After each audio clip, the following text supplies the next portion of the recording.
Warning, the following topics and opinions being discussed in this episode do not reflect the views of Commonwealth University Bloomsburg or the National Broadcast Society.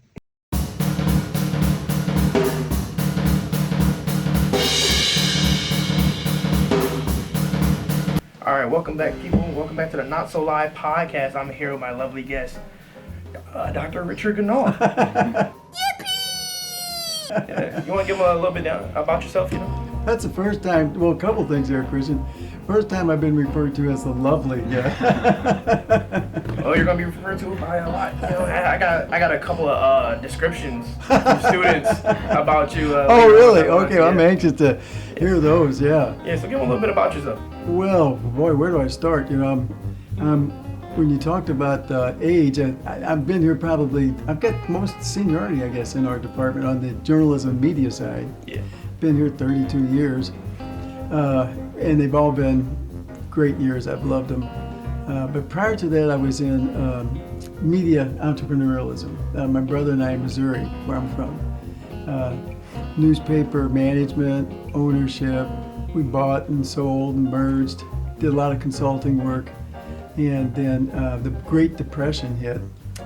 And it really impacted our businesses and all the businesses. That's in 1980. And so then I went and got my doctorate at the journalism school there in Missouri, and then here I am.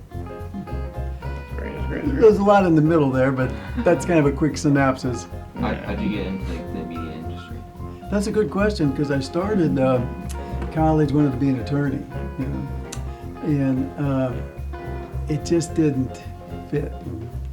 And so I got my degree in sociology, which was a really fascinating, and that was I graduated from high school in '69, and so there were so many things going on in the '60s. Vietnam War, Martin Luther King, John Kennedy. It was a really exciting time. I worked initially for a psychiatric hospital when I got my degree in sociology, and I did that for about 2 years. I thought I might be maybe a psychiatrist then. And that just didn't really interest me. And I met a guy there, Ron Shaw, who was really he's still a lifelong friend. And he was in business. He said, hey, Rich, how'd you like to go start a paint company with me? And I had never really painted, but I was up for it. And I said, yeah, let's go, Ron. So we started a paint company, put an ad in the newspaper, a little line ad said college painters. And we got our first job, and then we built another job and another job. And I really liked being in business. I hated painting, but I really liked being in business. Yeah. And I could bid the jobs, and I could get the jobs and manage the people. And we ended up with about 20 guys our age painting. Ron, he said, hey, you can have this company, I'm gonna go to school. He went back and got his master's in business. And then I got kind of tired of it, and I gave it to a friend of mine from high school. And my brother had gone to the J School at Missouri in advertising, and he came home over the summer, and we put together a little project, and I really loved it.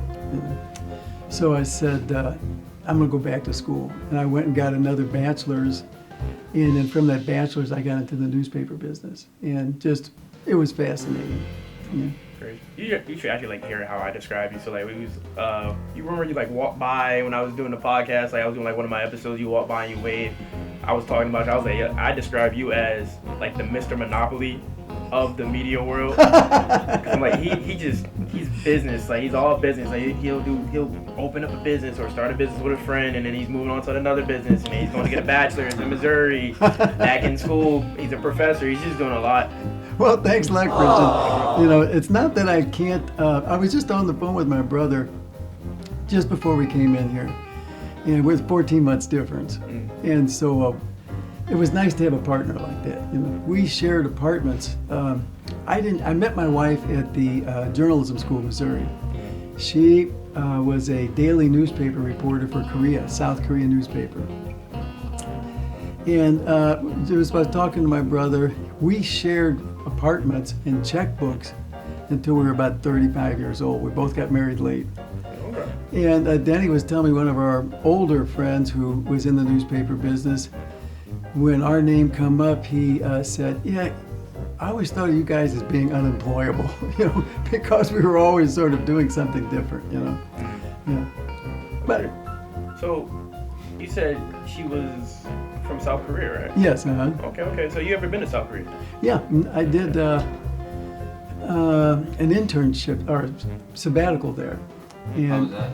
that was great. You know, I taught 2 courses at Yonsei University, and in Korea, what's interesting is that's a Confucian-oriented society. So professors, they rank way up there. You're actually more important than people with money, a professor. And when you go into the faculty restrooms, they have these huge stands of fresh flowers that are changed at the beginning. Students open the doors for you. When I went to carry my books, let me get that, Dr. Bell, let me get that, you know. Here. That's a lot more egalitarian here. And the students worked really hard. And it was just a fascinating experience. How long did you work there? It was a semester. Oh, just a semester. Okay. Yeah. So I got a question. So like, you lived through the golden age of like, print, and now you're teaching in a digital first era, right? Do you remember the exact moment when you realized media was pretty much changing forever? Well, that's a good question, Christian. When I was in, and you talked about the golden days of newspaper, it really was golden days, prior to the internet started in 1993. Yep. And I was in newspapers in the I was in grad school, early 70s. We managed papers owned papers through the 70s up to the late 80s, or early 80s. And at one time, 65% of every household had a subscription to a daily newspaper. And I was working with the Missouri Research Bureau, and every year we got the circulation reports from the National Newspaper Association. And you could see those circulation numbers curving down. And so people were losing interest in it, and then when the digital hit, that just collapsed it. I see. Do you see like a lot of parallels between like back then and now? Even though like it's still different, like it's not newspaper anymore, it's online, but you still like kind of still see like how the system is similar back then to now, or is it very different? Oh, that's a really good question, yeah. Media is media, and content is content. And I always teach the very first media theory, Laswell, sender, medium, receiver. Who says what, to whom, through what medium, to what effect. And in a certain sense, that's still here. The technology changes, the type of content changes, the business model changes, but it's still content. It's still capturing audiences, and it's still leveraging those audiences for a business model. Definitely. So like if you were to like restart today, like how would you approach it? Oh, that's a good question. Well, I started BU Now in 2008. And I was offered, when I first came here, would you like to manage the school newspaper? Be a counterpart to what Dr. Kozlowski's doing right now. Yeah. But I'd had so much of newspapers, I said, no way. I want to be a professor. I want to research. I want to teach. I started in 93. Internet came in right around that time, and I could see big changes. And we didn't have anything digital at that time, And so I thought, it's a good time to start BU Now. And I had a lot of support. He's no longer with us, but Wayne Moore, who is Vice President of Technology, helped us get the domain, and I did that for 16 years. So I could go start a business tomorrow morning if I could find a few people ready for it. Go start a business. He just moves across the board. Yeah. But the nice thing about it in an educational format, you don't have to monetize it. BU Now, we never paid attention to, it was totally free. Totally free, everything we did. We held our meetings. We were like guerrilla journalists in the sense, We had an office, but it was mostly used to kind of hang out in. And we could start a business, just sit down right now, draw a plan. I got my piece of paper and pen here. We kind of write things down, and we're in business. Oh, that's great. So you said that you had degrees in both sociology and journalism, right? Yeah, I've got 4 degrees. Yeah. Oh, you got 4 degrees? Yeah. Wait, what were the 4 degrees again? Because I don't remember. You're a monopoly. You're just collecting them all. I was about to say, like, it's 4. That's mad. And I had a real estate license too, you know. And he has So, Did I say Mr. Monopoly? Yeah. I told you. But yeah, you said you had you have the 2 degrees I remember specifically was sociology and journalism one. So like when you look at media today, right? Do you approach it more as a journalist or as a sociologist? oh, that's a very good question. I approach it more from a publisher perspective, you know. Okay, interesting. Which is a little different. You know, that's kind of the where you're sitting right now. You know, you're managing all these mics, you're directing this show, you're help creating a vision, and that's how I look at it from. So, but I able to see what the journalist is doing, what the sales is doing, which is probably the least appreciated department in any medium. You know, sales, revenue generation, because that's really what drives the whole thing. But that's my perspective usually. Okay, great. So you also mentioned teaching for like 1 semester in South Korea. Like, did it have or would you say that it had a different media culture there compared to what we have here in the States? Yeah, another good. Well, you guys been practicing here. You must have been writing these questions down ahead of time here. Yeah, we planned it out a little bit. Well, you know, South Korea is an interesting country in the sense that it was called historically the Hermit Kingdom. It was the little peninsula right off China, and it has 5,000-year history. My wife's family has a book with all their ancestors' names on it. And it's a small little peninsula.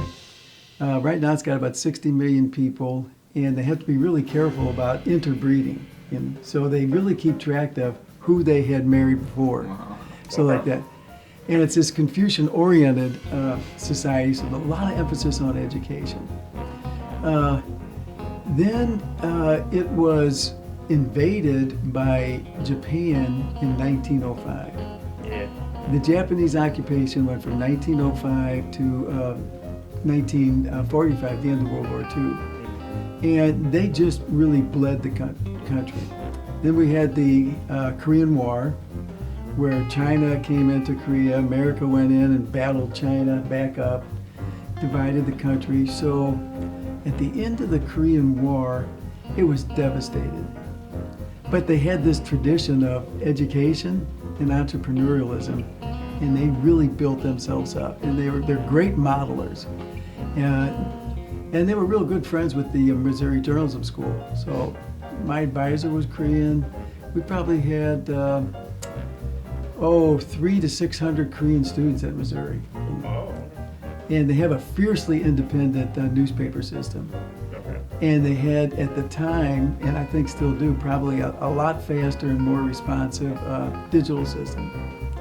So the students I had over there, they would have texting contests.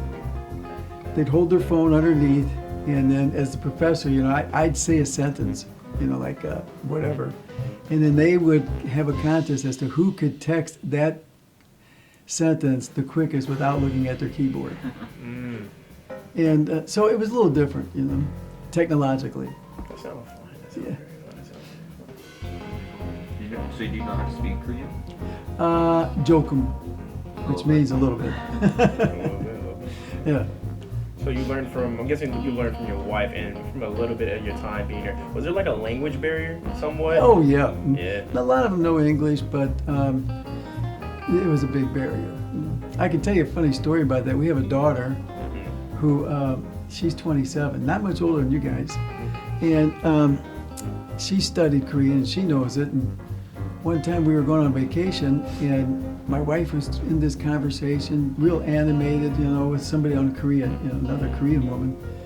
And I asked my daughter, who was in the back, says, "Honey, can you understand what she's saying?" She said, "Oh yeah, Dad, totally." I said, "What is she saying?" She's saying, "If I could ditch this guy at the next stop, I would do it." Oh man, that is hilarious. Oh, nice to see that your daughter. She definitely takes some like humor from you. Yeah, she's got a great sense of humor. Yeah. So another question. So Did your time being in a different country compared to being in the States, did it change your understanding of how media influences identity and the culture compared to the States and being in Korea? Good question. It made me realize, it forced me to live a different life. Everything's different there. You know, we go up the steps on the right side, they go up the steps on the left side. You know, we emphasize individualism, competition, who's going to be first. They emphasize community, cooperation. Let's get together. But it's a very homogeneous society too. You know, they're all Korean. There are not many differences there. So it just reinforced what I think I knew from my high school experiences, and that we all got to learn to live together. There's so many differences, and not one is no different, no better than the other. So do you think like America, like media, has a big impact on like Korean? Oh yeah, totally. But Korea also has a big impact on us. And so when I was there, you think about, have you seen the movie Parasite? Oh, yeah. Yeah, okay, Parasite. We were just in New York City this weekend and saw a musical there, Maybe Happy Ending.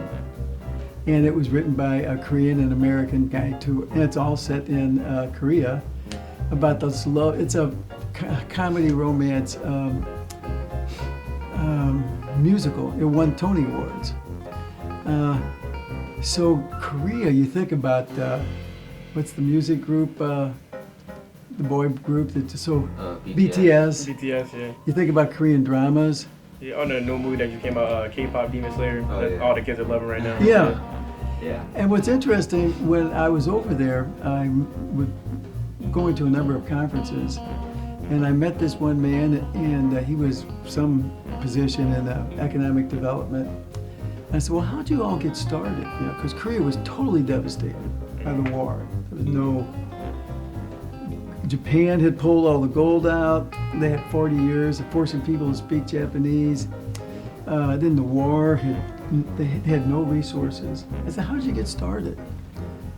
And he said, we sold the only resource we had. And you'll never guess what that was. The women's hair. Oh, okay. Yeah. All right. It's Yeah. here. Okay. Our women Like have just straight, black, thick hair that everybody wants for wigs. Yeah. So we shaved everybody, and they volunteered. You know, it wasn't like, hey, we're going to come down and shave you. We said, hey, how would you like to donate your hair? And that's where they got their initial capital. So they really built back their economy through selling hair to be made for wigs. Wow, I never knew that. That's crazy. That's interesting. It was so then I asked him, I said, well, what are you going to do now? And you think about Korea, it's pretty industrialized. Samsung, they've got LG, they've got Hyundai, Kia. You know, they're the world's largest shipbuilder. He said, well, the next thing we're going to do, because we want to have some clean resources, clean businesses. He said, we're going to go into content. We're going to develop music. We're going to develop movies. We're going to develop dramas. Now, this is back in 2003. And that's just what they did, you know, when you look at it. So it's a very smart country. Okay. So in your journey, like when advising young students when it comes to like the BU Now platform that you started, what's a mistake that you see aspiring media creators repeat over and over that you just like so desperately like want to correct? Good question. You're talking about young media creators? Yeah, so like the students pretty much, or that are trying to join BU Now, or just your students that you teach in general. 4-letter word. Begins with F. Ends in R. Fear? Fear. Fair, okay. Good job, Vince. Yeah, very good. That's the biggest impediment. Especially here in Missouri, that's a journalism school.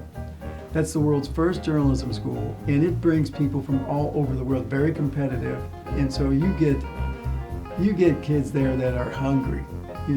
First day of school, you say, hey, what do you want to do for a living? They say, I want to be the anchor on CBS. And they say that with all assuredness that they're going to do it. Here, we don't have that initial sort of hunger and confidence, you know? And so you really have to kind of help build that. But I would take a Commonwealth student, Bloomwork student, and put them against a J student. What we have here is a work ethic.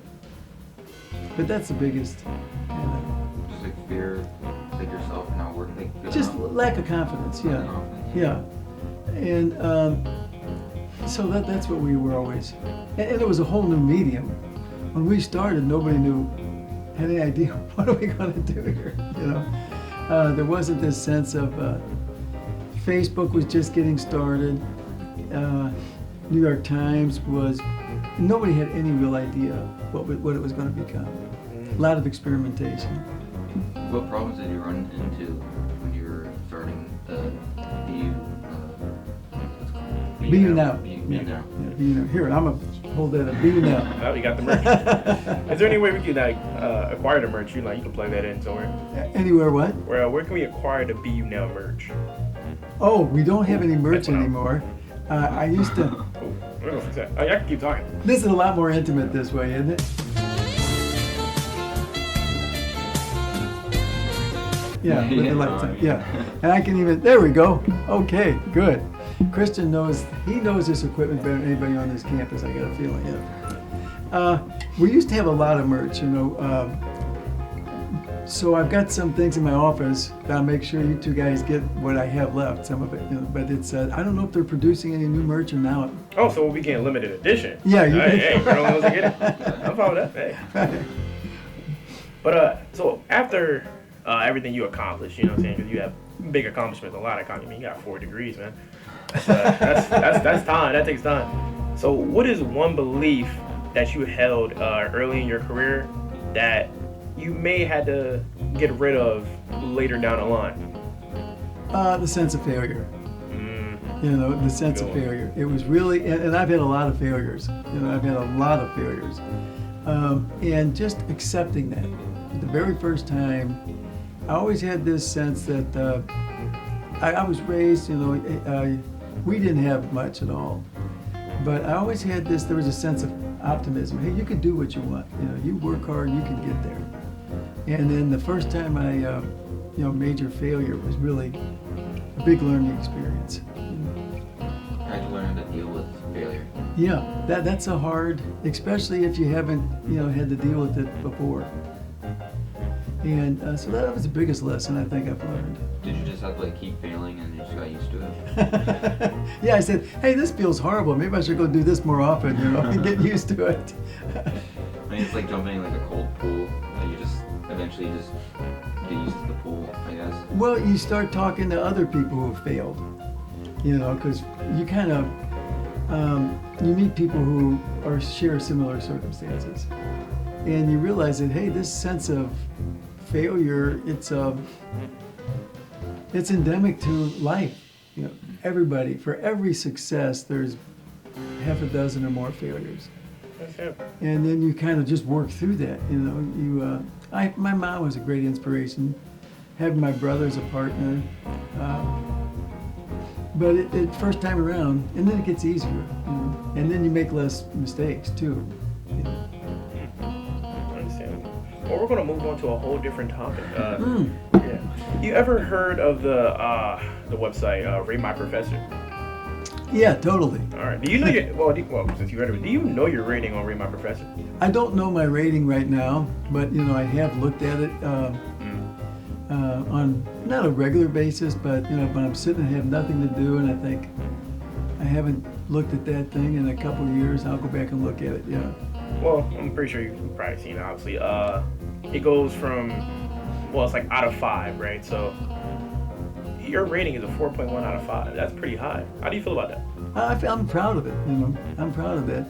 I'm proud of what I've done here, not necessarily because of Rate My Professor, but because of what I've learned about being a professor and what I've seen the students do together with me. You know, this has been a great institution.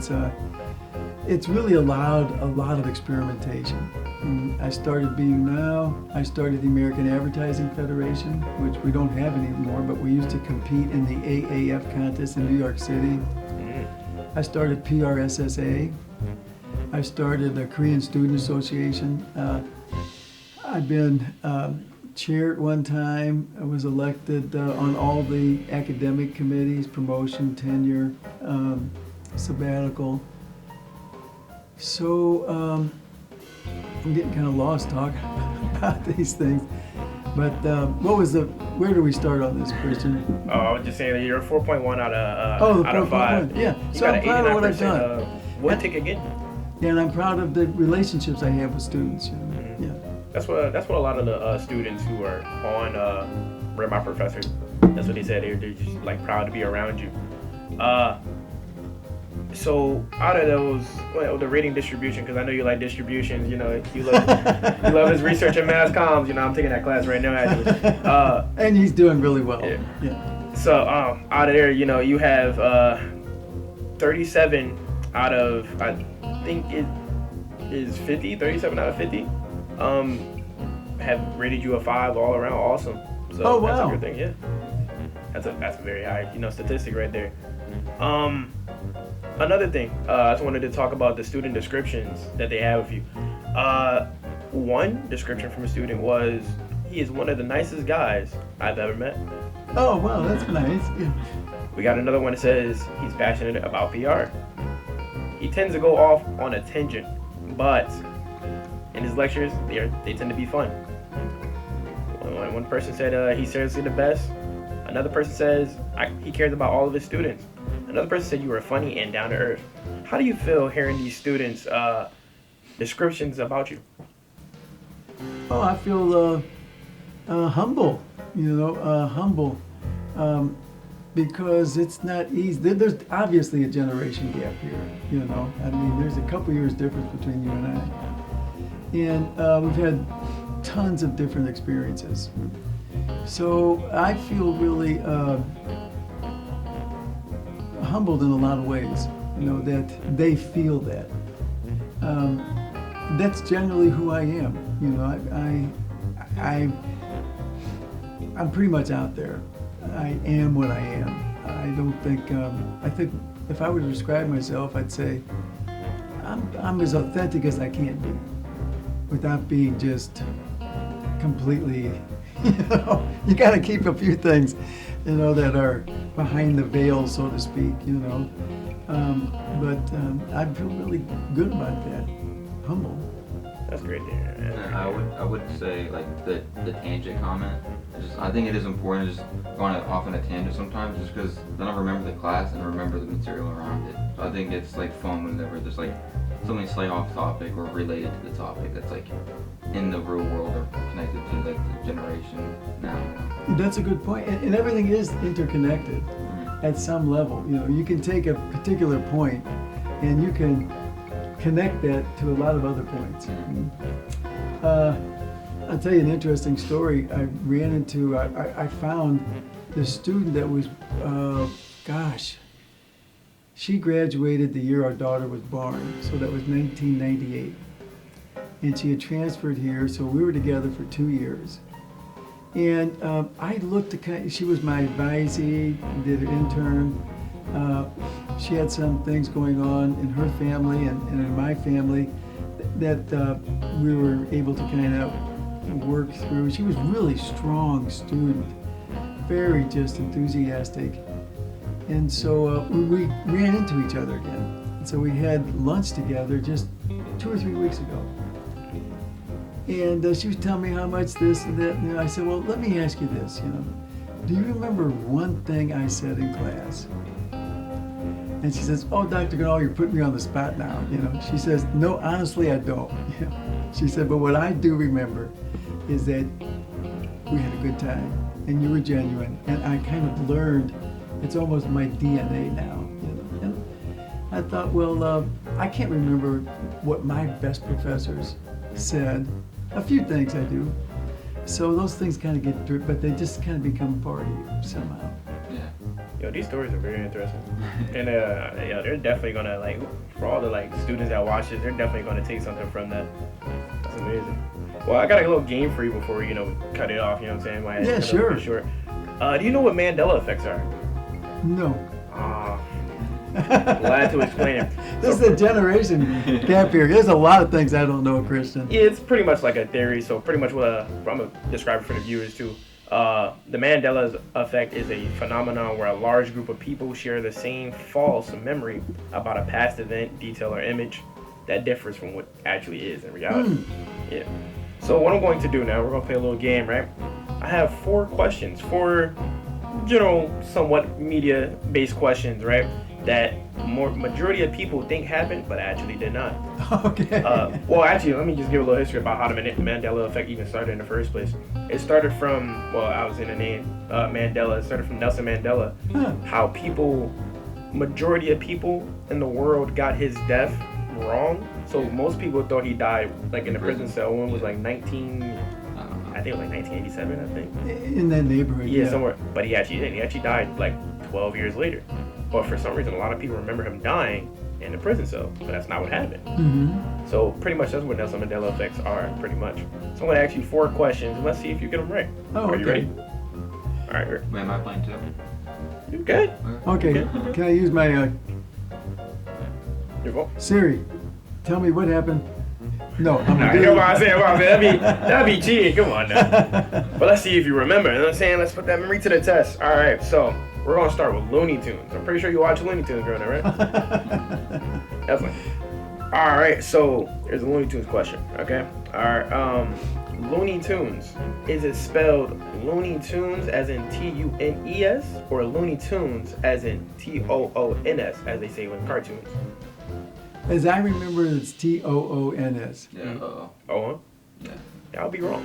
It's actually tunes, like music tunes. Oh, really? No Okay. way. See? But No a lot way. of people remember it being tunes, cartoons. I mean, it makes sense. It's Yeah. Looney Tunes, it's a cartoon, it's not music, right? Oh, that was a good one. Okay. Actually, I'm about to say, I love got me, Mandela bro. effect. I love Okay, we're Mandela 0 for 2. We got it.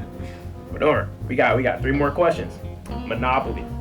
You know, that's what I refer to you as, right? The Monopoly Man. So, the Monopoly Man. Have y'all played Monopoly before? Oh, yeah. Yeah, I have to. I'm not really good at it. I always tend to lose all my money. But Monopoly Man, right? The key figure of the box. Did he have a monocle, or does he not have a monocle? He does have. I think I remember seeing this one for like a vanilla thing, and I think he doesn't have one. He actually does not have a monocle. Oh. And the crazy part is, I don't know. When I was young playing Monopoly, I don't think kids should be playing it because it's very detrimental to your health. There's some trauma there. I remember him having a monocle. Yeah, Oh. I do remember him having one though. Does he have a cigar? No. Oh, I remember the monocle and a cigar. Yeah. See, I remember the monocle, but I think we get it from the other. Was it Pringles? Yeah, probably Pringles and the Peanut Chew. They have monocles, Yeah. and he looks like he would have a monocle. Yeah. Yeah, he should have I a mean, I monocle. imagine him with a monocle. Yeah, We gotta redo that game. We gotta put a monocle on that guy. That's what I'm saying. He needs a monocle. Yeah. It's him. I think of a monocle guy. All right, now we're gonna do Star Wars. I'm pretty sure y'all watch Star Wars. I love Star Wars personally, right? Not much, but okay. Oh, I didn't watch I'll Star probably Wars. get this one right. I've watched maybe 2 of the movies or so. Yeah. I didn't watch much of the TV. So are you more? Oh, that's a great question. Are you more of a Star Trek or a Star Wars guy? Probably Star Wars. I didn't watch much of Star Trek. Okay. So wait, what type of movies do you like exactly? Like, what type of genre? Oh, good question. I like some of my favorite actors and actresses. I like Robert De Niro. I like comedies. I like Mamma Mia. I like Denzel Washington. I think he's, really. I like Tom Hanks. I like Parasite. I don't have any real special kind. But Yeah. I like It's just like good movies. a That's your favorite. wide range. Yeah. Yeah. We're gonna get back to that third question. So, have you heard of the character C-3PO? He's that golden robot. Yeah. Yeah. Dome-shaped head. Yeah. Yeah. So the question is, right? C-3PO, is he all gold, or was he partially gold? Like some of it's like silver, or Was just it? like what? Was it? Like, are you saying like gold? Was he Because all the middle, gold? like his stomach is wires. Are we counting that? Hey man, answer the question. You asking too many questions. I'm supposed to be asking the question. Okay. Oh wait. I think I know the answer. Or we I'm do gonna let you guess first. I don't know, so I'm just kind of a guess, 50-50. I'd say he's multicolored. What do you I got? think he lost a leg, right? So he's in like a silver leg. That's actually correct. Wow, fantastic. See, a Good lot job. of people remember him being all gold, but he actually has a silver leg. Yeah. Huh. Crazy for him. How do you I haven't use watched- that? I haven't.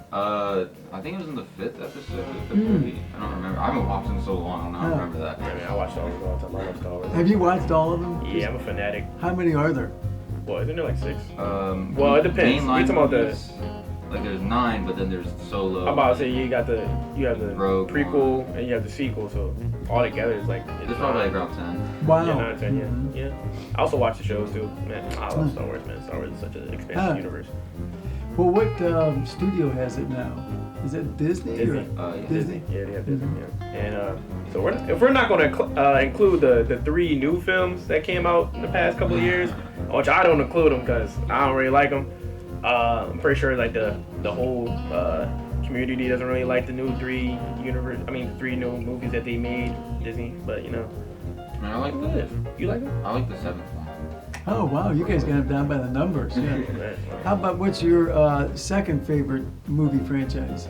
Ooh, second. Well, my favorite movie franchise. I like Because Temper. mine's not Star Wars. My favorite. I don't. What do you got? What's Oh, your you know favorite? what? My top 3 has to be Star Wars, Harry Potter, and I like Tim Burton movies. Oh, yeah. Okay, good. Yeah. I think that's so hard a question. Yeah. There's too many of them. I would say Marvel. Marvels, yeah. No, that's yeah. I gotta stick with Tim Burton though. He's one of my favorite producers. Yeah, I love Tim Burton. I just got turned on to the Mission Impossible. You know, this with this, and I realized I hadn't watched those, and they're all available or were on Netflix. Oh, really? But I've only gotten through about 3 or 4 of them, I Isn't think. there like 20 movies? I think they're on like 8. 8? 8, I think so. Yeah. Really? Yeah. I could have sworn it was more than that. Yeah. I think only 8, and then James Bond. Have you all watched Oh, I haven't those? watched those. See, I've been watching James Bond, but we all know James Bond. Yeah. Oh I gotta yeah. get into that. 007. You know what Michael Craig? Yeah. Yeah. You have to see the original one, Sean Connery. Have you seen that? No. That they say that he's the, and that's who I grew up on, Sean Connery. He's the quintessential James Bond. No, really. Yeah, and you can see that on Prime. Once you see it, let me know how you compare. It's not the same amount of action, but it's a lot more. He's just a little more cool kind of guy than Craig. But they're both good. All right, well, we got one more question. This is like the most well-known one. So let me see if y'all get this one. So the most famous line that everybody's heard, even if you know Star Wars or don't know Star Wars, is Luke, I am your father. But there's another depiction of this. It is I am your father. So which one have y'all heard? The Luke, I am your father, or I am your father? I Which think one have y'all heard? to this day I still don't know the actual answer, but I think he says look, right? Instead of Luke, like look, I'm your father. But Dr. Dane. in my Oh, head, wow. in my head, it's Luke. Like it makes more sense. You heard the line before, I'm pretty sure, right? No, I Oh, really? Oh, that's in the multiple forms of media. You know, you got that Family Guy. Not in that context, no. I'm not a Star Wars or a Star Trek kind of guy, so I'm just going to guess and say I'm your father. It was actually I'm your father. Ah, well, okay. Yeah, I see? kind of redeemed myself there Well, on the a last lot two. of people, like, bro, like, people who at least know media, like I said, if you know Star Wars or don't even know Star Wars, a lot of people hear Luke, I am your father, like, that's the most famous, line that we have. But it's never been Luke, I am your father. Does it not say look? No, it's I am your It's father. just I am father. There's no look. Exactly. There's no Luke. There's no No way. Luke, no look. No, I it's don't just, believe you. it's hey, you can go back. Well, who is his father? Who's Darth Vader. Darth Vader. Okay, I was going to guess that. Yeah. Yeah. See, but I don't know. Like I'm a Star Wars fanatic, but apparently it was never Luke, I am your father. It just doesn't seem right. I am your father. Yeah, It's like, a little short. You're missing something. Yeah. Yeah. You think it'd be kind of like of course, Darth Vader's not a huggy kind of guy. Yeah, he definitely. Yeah. No. No. More of a choke you out to strangle you kind of guy. Yeah. Luke, I'm your father. Yeah. So we're gonna end this off. It's getting battery life is kind of running out. Oh, okay. Yeah. So I got one more big closing question for you, and I want to ask this question specifically to you because I feel like this question we can get our viewers can get something out of this question. You know what I'm saying? Probably like a life lesson because like the stories you've been telling so far, they have like a lot of life lesson as morals to them that I feel like anybody can take away pretty much. So my final question, my little closing question I have for you, right, is when you strip away the titles such as doctor, publisher, professor, and just leave Richard, the human being, what drives you to keep showing up in the media world after all these years? Oh, good. To me, I started off in sociology, where you study all the different institutions, education, government, and they're all important. But I think the one that's most integral to a really healthy community. I forget. That light must be on a timer. We're going to have to talk to. There we go. Okay, we can get a stick and kind of hold back, shake it like that. I think the one. And of course, you need businesses, you need banks, you need hospitals, you need all those, but they kind of stand alone. The one institution that brings everybody together is media, journalism. It's the one institution, and it's under tremendous threat right now. It's under tremendous threat. Never before has the leadership been so antagonistic toward media.